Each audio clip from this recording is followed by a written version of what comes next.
Hello YouTube, this is Galway Yu-Gi-Oh here, and this is my Geargia deck profile for the September 2016 ban list. And Geargia isn't a great deck, it's a very fun and cheap deck, and this is just my version of it for this new list. I always do Geargia profiles every format just because I love the deck so much, but not tons has changed, but I'll get into the deck profile anyway. So yeah, let's get started. For the monsters, of course, you got 3 Augur. This is not the best card, but it's a very good opener. It helps you, backed up with traps, summoning this and making a Gigant X and just setting up for next turn is a very good opening play. Outside of your first turn, however, this card is really not that great. Geargia Armor is a slower and less restrictive version of the card, but you run this at 3 because it's good mid to late game as well as early game too. Geargia Arsenal helps you reach Geargia Armor quicker. It's pretty much just for that purpose. It's a consistency card and nothing more. Although it does have quite a lot of attack points compared to the other monsters, so it's good to leave this up alone with a Gigant X or something else. And then of course 3 Accelerator, which is the main card of the deck. This is what you search with your Augur, it's what you search with your Gigant X, and it's what you search with your Geargia Armor most of the time to keep making plays. And this comboed with any of these other monsters equals a Gigant X. That's why you need to run the 3 of them. It's probably the best card of the deck. For our 3s, we run our MK3, just one of because of the niche plays you can make with it. 1 Geargiano base and 2 MK2s. I like these ratios. MK2 is probably the best one if you're drawing it. This one is just generally pretty good for the plays that you can turn it into a level 4, and this one can make some cool combos, but generally it's the one you want to see least in your hand. But they're all okay. They're all not bad. You run 4, of course, because you want to be able to resolve Gear twice in a perfect situation, and at least once if you draw bad. And yeah, now we're on to the artifacts. I run 3 artifact monsters because I run 3 Sanctum. 2 Scythe and 1 Moral Attack. I'd probably run 2 Moral Attack if it was at 3 and then 1 Scythe. But this works out fine, and it lets you play around Twin Twisters, because Twin Twisters can really hurt this deck. So what I've done, because there's plenty of space in the deck, is cut out a lot of the old traditional traps you'd used to run, like Compulse, Torrential, because those just aren't good anymore, and put in this Artifact Engine. Because at least then if you do get Twin Twistered, you get something out of it. Not much, but you get something.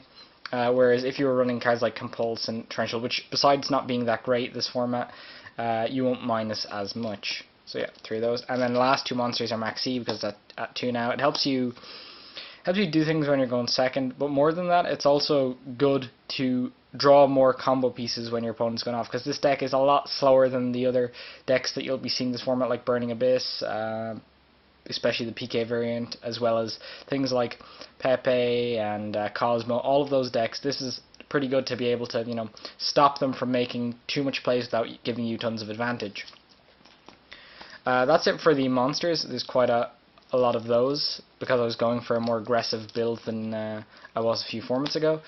But for the spells, we got 2 Duality. 3 is too much, but 2 is perfect, because the artifacts work really well with Duality because of the fact they special summon during your opponent's turn.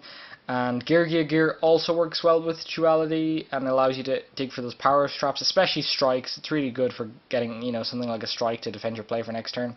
As well as the fact that you can combo this really well with Augur, Geargia, and Geargia Armor. It doesn't work so well with Arsenal, but for everything else, this works really well. At 3 it does clog though, and 1 there's really no point of running it because you won't see it that often. I run 2 Twin Twisters. You dead draw quite a bit mid-game and late game with this deck, especially cards like Geargiano and Geargiano MK3, and also the artifact monsters you do draw, as well as maybe Augurs after turn 1 or 2. You don't want to keep those in your hand, so this serves as a perfect discard outlet, while also allowing you to deal with back row and pendulum scales and other nasty cards like those. 1 Upstart, it's at 1. 1 Soul Charge, it's at 1. 1 Instant Fusion, because I didn't really want to run more than 1 when Nodin's at 1, because this deck already has a lot of inconsistencies like that, and you never want to draw it dead. And I didn't really want to be running things like Carbonella Warrior in the extra deck just for the off chance I draw the second one. So yeah, that was enough. Also, space kind of got tight, and I didn't really want to up it to 2 for the because it's honestly not all that great unless you're summoning Norden. We have 3 Geargia gear.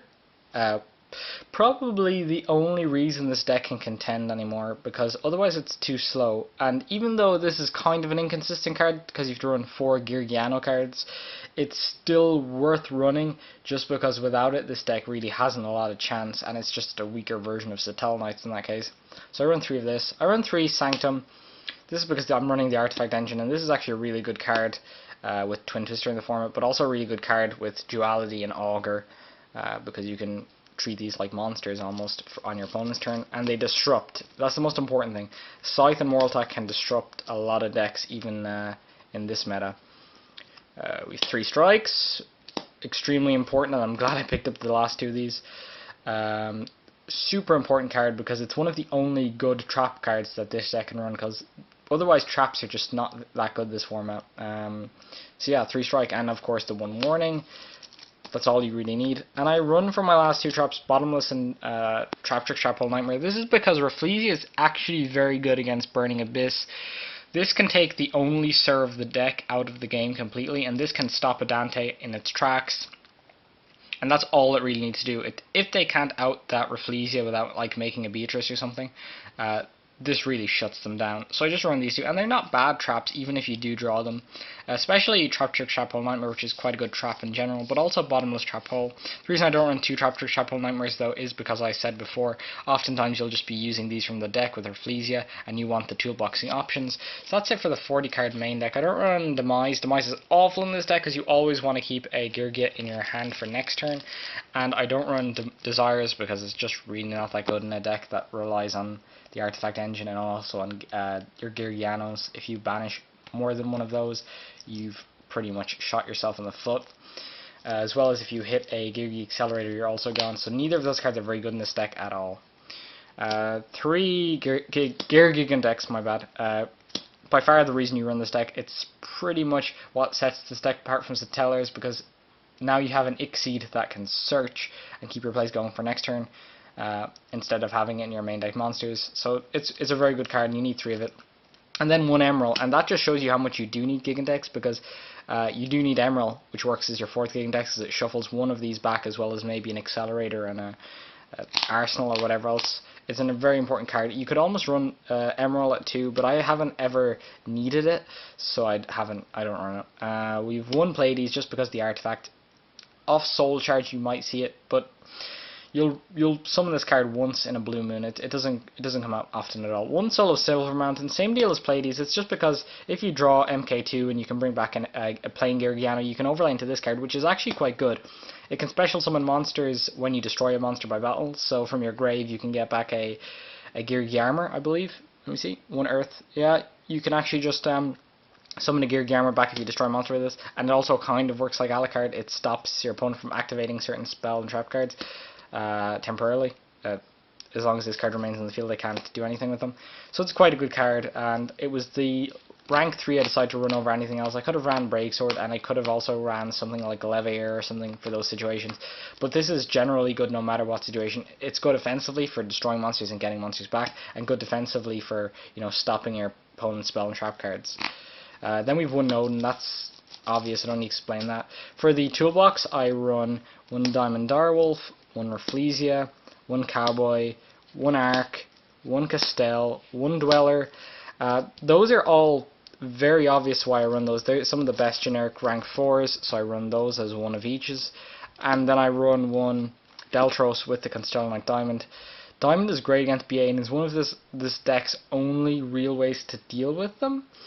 It's costly because you need to make Deltros, but the plus side of it is they can't respond to the Deltros summon. Then Deltros can deal with either a back row or a monster on the board, and then you can overlay in main phase 2 with it. So it does give this play at least a little bit of mileage. And if you're against Burning Abyss, and if you can finish off and actually resolve this play by destroying a card, attacking over something, and then putting this on top, you can probably win the game right then and there. And that's it for the extra deck, so and the entire deck as a whole. I hope you guys enjoyed watching. This was Geargia for the September 2016 format. I hope you enjoyed. Please comment, rate, and subscribe. And peace out.